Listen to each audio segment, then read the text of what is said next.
Hi అండి. నమస్తే. నేను Sunitha Gummadi. Gautam collections all in one store అండి. ఈరోజు మనం ఇంకో కథ చెప్పుకుందాం. ఒక చిన్న గ్రామం. పల్లె అందాలు, పచ్చని పొలాల మధ్యలో ఉండే ఓ మట్టి ఇల్లు. అదే లక్ష్మి గారి ఇల్లు. ఆమె ఒక సాధారణ పేద గృహిణి. కానీ ఆమె గుండె మాత్రం అసాధారణమైన ప్రేమ, త్యాగాలతో నిండింది. లక్ష్మికి భర్త ఉన్నాడు, రాము. మొదట్లో ప్రేమగా ఉండేవాడు, కానీ కాలక్రమేణా పనులు లేక తాగుడికి బానిసైపోయాడు.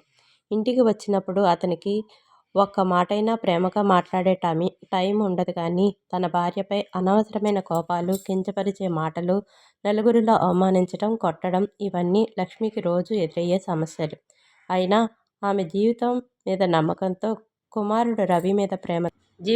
నమ్మకంతో ఉండేది. రోజు లక్ష్మి తెల్లవారుజామున లేచి గడ్డి తీయడం, పాలు పితకడం, ఇంకా గుళ్ళో పనిచేయడం ఇలాంటివన్నీ చేసి కూడా కుమారుడికి సమయానికి భోజనం వండి స్కూల్కి పంపించేది. ఒక్కొక్క రూపాయి ఆదాయం కోసం తడిమి జీవితాన్ని నడిపింది. ఒకరోజు స్కూల్లో గౌరవించదగిన వ్యక్తి మీద చిన్నారులకు రచన రాయమన్నారు.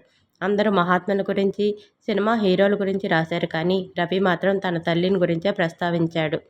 తన తల్లి మీద వ్యాసం రాశాడు. నా తల్లే నా దేవత.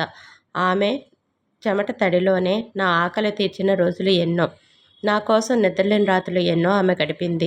మా ఇంట్లో అన్నం లేకపోయినా అమ్మ ప్రేమకు ఎప్పుడూ తక్కువ కాదు.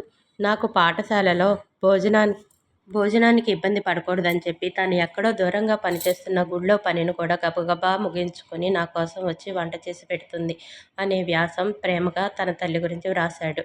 అది చదివిన టీచర్ రవిని గట్టిగా దగ్గరికి తీసుకొని హగ్ చేసుకొని ఈ వ్యాసం తీసుకెళ్లి స్కూల్ మేనేజ్మెంట్ వారికి చూపించారు. మేనేజ్మెంట్ వారందరూ కూడా ఈ వ్యాసాన్ని చూసి ఆశ్చర్యపోయి ఒకసారి రవి తల్లిని స్కూల్కి పిలిచి కబురు రాగానే లక్ష్మి చాలా భయపడిపోయింది. ఏం జరిగిందో అని గబగబా స్కూల్కి వచ్చింది. ఆమెను చూసిన మేనేజ్మెంట్ వారు ఆమె కట్టుకున్న చీర, సాధారణమైన పరిస్థితిని చూసి ఈమె ఇలాంటి పరిస్థితుల్లో ఉన్నా కూడా బిడ్డను ఎంత మంచి బిడ్డగా పెంచింది అని ఆశ్చర్యపోయి ఆమె చేతులు పట్టుకుని నమస్కరించారు. ఆమె చాలా గర్వపడి ఏమైంది అని అడగంగానే తన బిడ్డ రాసిన వ్యాసం గురించి చెప్పారు.